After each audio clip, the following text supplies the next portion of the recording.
I can't believe I'm going to do this. I'm really stupid for doing this. I probably shouldn't release this video. Maybe I shouldn't do this. Why am I doing this? Hey guys, it's Elizabeth, Countess of Low Carb. Normally I do videos on low carb, ketogenic diet, weight loss, intermittent fasting, and on today I'm going to talk about I owned a multi-million-dollar business and ... what I learned from owning a multi-million-dollar business. So my intention and disclaimer is this video is not to brag. I don't want it to come across as braggadocious. I'm very proud of the achievements and hard work that I put in for my businesses, but I wanted to do it more of an educational video and not a bragging video of what I have learned through owning a multi-million-dollar company. So my second disclaimer, so disclaimers number one, I don't want this to come across as bragging because that's not who I am. But second disclaimer is I want to protect my business. My business partners have asked me to keep some of the details of that business vague. And so this is the internet. Once you post it out there, there's no pulling it back. So I want to make sure that the content in this video, some of it may be vague. But if you find this video helpful, do put in the comments if you want to see more business type videos. I do interact in the comments. So if you like it, maybe we'll do more business videos, do a part 2 in this series. But so what I learned as a serial entrepreneur, I own 7 businesses now, but I owned a multi-million-dollar business. I've got notes. I've got notes because I'm kind of nervous. This is out of my normal repertoire. I don't know why I'm so nervous about it, but I feel like it's being totally raw. Like I feel like I'm naked right now. So I'm not, but I feel like I totally am. But my intention for this video was to share with y'all what I learned and kind of pull back the curtain of what it takes to run not only a $1 million company, but multi-million-dollar company that I founded and co-owned for over a decade. Again, I'm going to keep those business specifics, even what type of industry it's in, vague. I'm sure you can figure it out because it's the internet. But when people ask me, oh, what businesses do you own?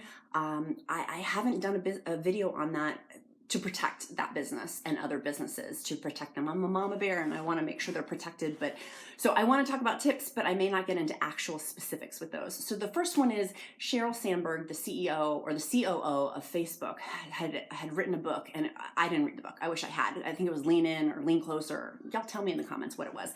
But it was, the premise was you have 5 things for any major big project and pick 3. And so they're work, sleep, family, fitness, or friends. Work, sleep, family, fitness, or friends. Pick 3. And I found that to be very true running the business I ran, is that I had no friends really, and my fitness was crap, hence the reason why I'm doing this Countess of Low Carb thing. I did sleep occasionally, but that was minimal. I worked 80 hours a week most weeks, and I had family. That was important to me, but I did not have children yet. And one of the things that I have learned since owning that business, and why I say owned, and again, I'm trying to keep some of the specifics vague, but since having children, that has changed my world, and that I don't work 80 hours a week. Now I work 20 to 40 hours a week, depending on that. And so having kids, it changed my priorities. So you have to pick 3 out of the 5. And so mine shifted on that. But I thought that was tip number 1, was important, of knowing that people sometimes, I even included, look online at people and I'm like, oh, I covet, not covet, but I do kind of like, oh man, I'm so jealous, not jealous, but envious. That's the word I'm looking for. I envy their lifestyle, not knowing behind the curtain what really goes on behind closed doors. And so I think that was one of the intentions for this video, was to pull it back so people know what it really takes to run a 6-figure, 7-figure, almost 8-figure business. What does it really take? And for me, it cost me my health. It cost me not having that many deep friendships. But was it worth it? Absolutely. The benefits that I learned from running that business obviously are life-changing. So a couple of tactile things that I learned. 1, have a prudent reserve. Thomas Stanley wrote a book called The Millionaire Next Door. I'll link it down on the description link below. One of my favorite books. It talks about having a prudent reserve and having cash on hand. And I think that I see sometimes on social media, ballers out there spending all this money and things like that. And that's just for me, I still coupon. Like I follow one cute couponer. I love her YouTube channel. I love to coupon. I am frugal in most regards. Some regards not, but most regards very much frugal. And in business, having a prudent reserve, a prudent cash reserve. One of my businesses is business consulting. And I encourage clients, have a prudent reserve. You're going to want to be able to drop some money on something as an investment for your business, and therefore you're going to need to have cash on hand to do that as a business investment. So I do follow the Thomas Stanley principle of having a prudent reserve and being super frugal when it comes to things. Certain things I will spend money on, but most things within business and in lifestyle, personal lifestyle, I choose to live a Thomas Stanley approach, the Millionaire Next Door, of living more of a frugal lifestyle, but having that prudent reserve and a cash reserve so you can make investments within your business. And I didn't have to think twice. Once I felt like I knew I wanted to do something in my business, I could, because there was a prudent reserve as a safety net to hold back. I'm trying to hold back on one of the key points, but with payroll, because at one point in time we did have 80 employees at our business, that prudent reserve. The next thing was I missed Christmases, Thanksgiving. The industry that I was in, it was peak seasons were during travel seasons.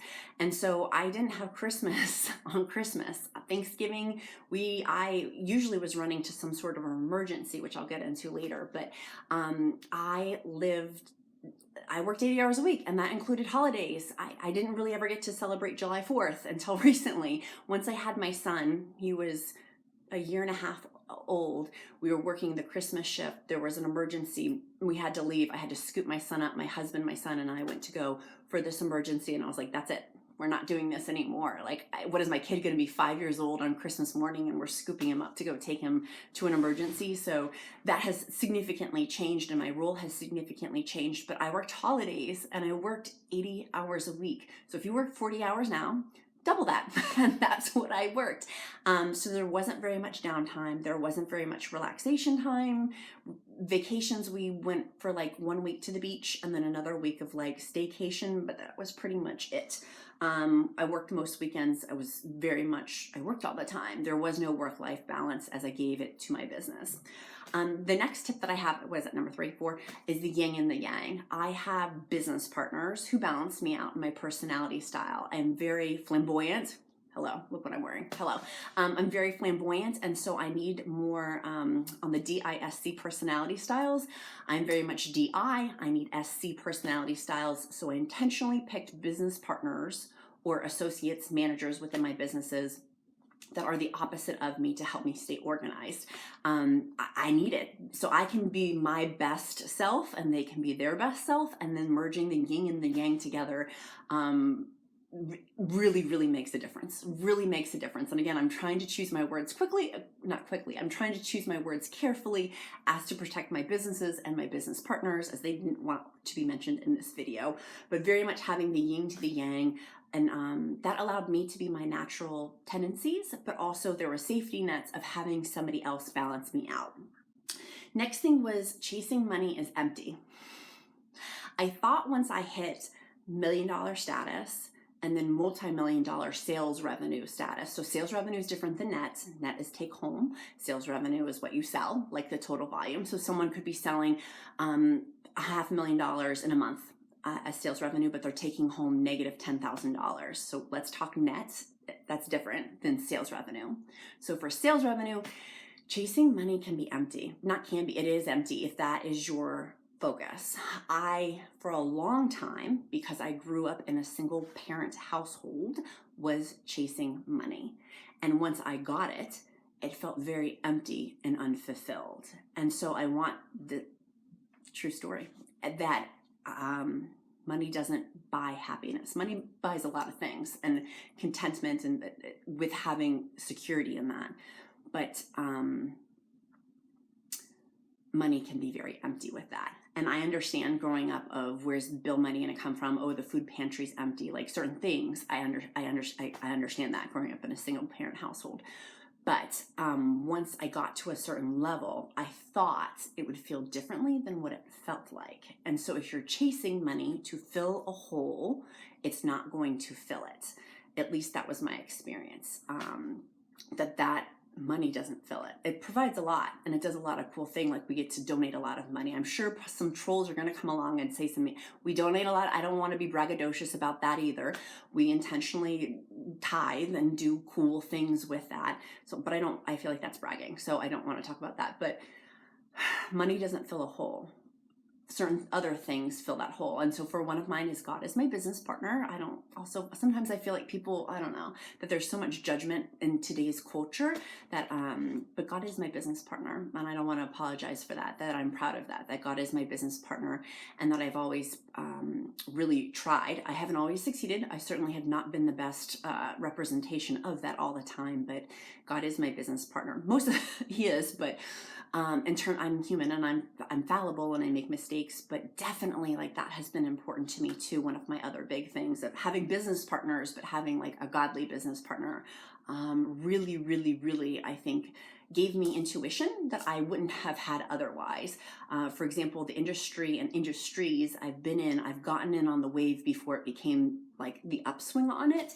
And I do know that was not through me, that was through divine inspiration. So business is the best personal development. Whatever flaw I have, which I have many, it comes out in business. I've learned that, and I see that on my clients that I do coaching with too, is personal flaws, if they're not focused in on, healed, addressed, will manifest themselves in a business setting. I have blown business deals, full authenticity, through character defects that I've had. And I've also gained business deals through character assets that I've had, but it's the best personal development. I can see my weaknesses and my assets through business much more clearly in a business setting than I can maybe on a day-to-day basis. Social awkwardness, I don't know. But business is the best personal development. It helps me see where my flaws are and my assets too. I've had to learn through owning a multi-million-dollar business and being a serial entrepreneur that business, being an entrepreneurship, is not my identity. This is a hard pill for me to swallow, because when I stepped back from my business and I became a full-time mom, I had an internal battle of who am I? And I don't think a lot of business women talk about this, although I have behind closed doors with people who have run big companies or worked in big corporations or they're entrepreneurs and own their own businesses, that when you step out of that role, there is an identity crisis of who am I? What am I? And there was a moment when I was changing my son's diaper, poop was in my hair, I hadn't bathed in like 3 days, my breath smelled like a dragon, like I was a mess. And I'm like, what have I become? You know, and I've become a mom, which is the best job. Wife is my favorite title. Being a mom is my second favorite title. But the identity crisis of I'm not my business, and my life has shifted now being a mom and being, that's like where I need to put my energy into. And so it was freeing once I had this whole like epiphany while I was walking through it. Oh my gosh, I felt like I cried. It was so anxiety provoking for me. But I think that's important to say that that's not my identity. It's one of the characteristics is I am a dang good businesswoman, but it's not who I am. And I used to say that was like who I am.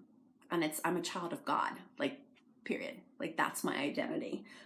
There's other things, but like, that's really where my stock lies. Kids change things. The way I used to work is not the way I work now of owning my business, the way I view time, business projects I take on, people I work with. Susan Sly is a great businesswoman, and she had a saying I heard several years back, and I've taken it to heart, which is, would I have that business associate at dinner table with my kids? And so when I think about working with people, taking on clients, doing certain things, would I have them with my child?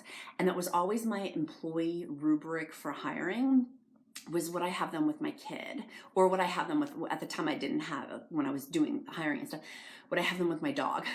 Because he was like my kid. So would I have that? And so that for me that's really held true of would I have them with my kid? But kids change things, and that what I used to do, I'm not able to do now. I can work nights. I certainly do have working nights, working weekends at certain times, not all the time, but kids change stuff. And that you can't be like, hold on 1 second. I tried that, and it was maddening. It was the most mad. I have a little kid, and it's maddening. And so I realized I very much have to be intentional when I'm working and when I'm not working. Going back to, I think I talked about like a lot of what I've missed, but a lot of things that came as a result of it is the character development and business development. I look back, it was so hard. I pretty much cried every day and was super anxious from running that business, because when I first started, nobody relied on me. And then as I grew the business, employees relied on me.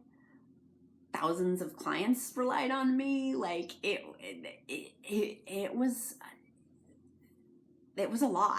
And going to bed at night for me was very anxiety provoking, because I felt that grave responsibility.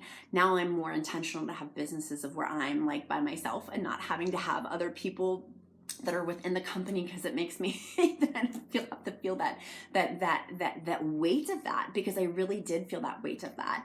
The other thing I would say is find something you love doing. Absolutely, if you want to start a business or be an entrepreneur or grow your business more, make sure it's something you really, really love doing. I think that that's paramount. People will say, oh, find an industry that makes money or da da da da. And for me, it was do what you love doing. Like, that's really what my passion is now, of that. I really love what I do. I do YouTube, for example. My husband and I figured it out, and I make something like $1.13 per hour for the amount of work I put in versus what I get back, like the Google AdSense and stuff. I monetize my business in other ways, but if you look just at the Google AdSense, it really, it's because I love YouTube. I really enjoy doing YouTube, and so that's why I do it, not because of the finances.